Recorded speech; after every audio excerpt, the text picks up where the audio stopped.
Sir नाव सांगा. रामदास आनंदराव साबदिरी, हां, संभाजीनगर. संभाजीनगरवरून आलेत. हो तर सर तुम्हाला ते गुडघ्याचा त्रास होता खूप. हो तर आता तुम्हाला 3 सिटिंग सांगितल्या जी. तर त्या पूर्ण झाल्यात. तर कसं वाटलं रिझल्ट तुम्हाला? आता मला रिझल्ट बरोबर चांगला वाटलं आणि बरं वाटतंय.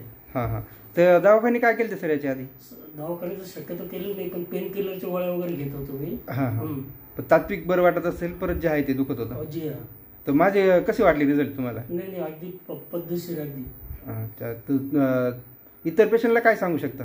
मी हेच म्हणाल की आपल्याला जे काय तकलीफ वगैरे असेल, गुडघे वगैरे दुखणे वगैरे, तिथं दत्त आश्रममध्ये येऊन ते पद्धतशीर होऊ शकतात. हां हां हां. ताई तुमचा हात दुखत होता खूप, हो. तर कसं वाटलं आता? नाही, आज तरी तो पूर्ण बरं आहे. पूर्ण बरं वाटला ना? मान पाठ हात खूप त्रस्त होतात तुम्ही. दवाखाने काय केले ताई तुम्ही? खूप MRI ते काढले होते, खूप दवाखाना केला होता, पण काही फरक नाही. नाही माझ्या ट्रीटमेंटने कसं वाटलं तुम्हाला? नाही, चांगलं वाटलं. चांगल्यापैकी फरक पडला ना? हो. आता हात वरती व्यवस्थित होतो, अजिबात दुखत नाही. नाही नाही. टाळी वाजून दाखवा. वरती वरती डोक्यावरती एकदम व्यवस्थित वाजते ना आता? कुठलाही त्रास नाही राहिला? नाही. ठीक आहे. थँक्यू.